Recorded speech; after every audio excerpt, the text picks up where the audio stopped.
On a rencontré une population frustrée, une population presque attristée parce qu'abandonnée à elle-même.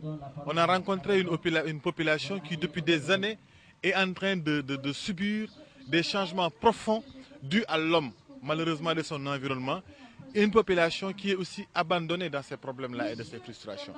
Ils ont soulevé ici devant nous le problème de la brèche.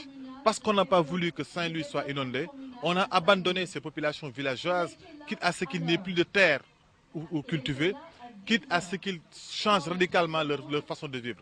Un village entier d'Unbabédié a été englouti par les eaux parce qu'on a voulu sauver Saint-Louis. Et personne n'en parle. C'est ça qui est dommage. Nous interpellons le ministre de l'écologie.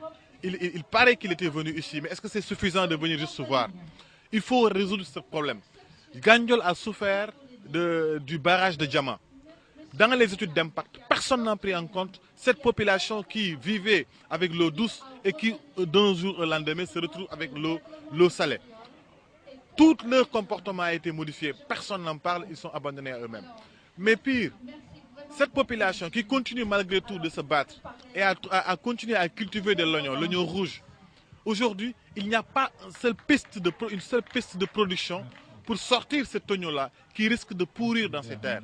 Et ça, il faut que le président Macky Sall en parle parce que nous ne pouvons pas continuer à construire des infrastructures à Dakar qui finalement est un panneau publicitaire alors que les pistes de production qui devraient véritablement porter notre développement parce que ce sont ces masses paysannes-là qui tiennent le pays continuent d'être abandonnées.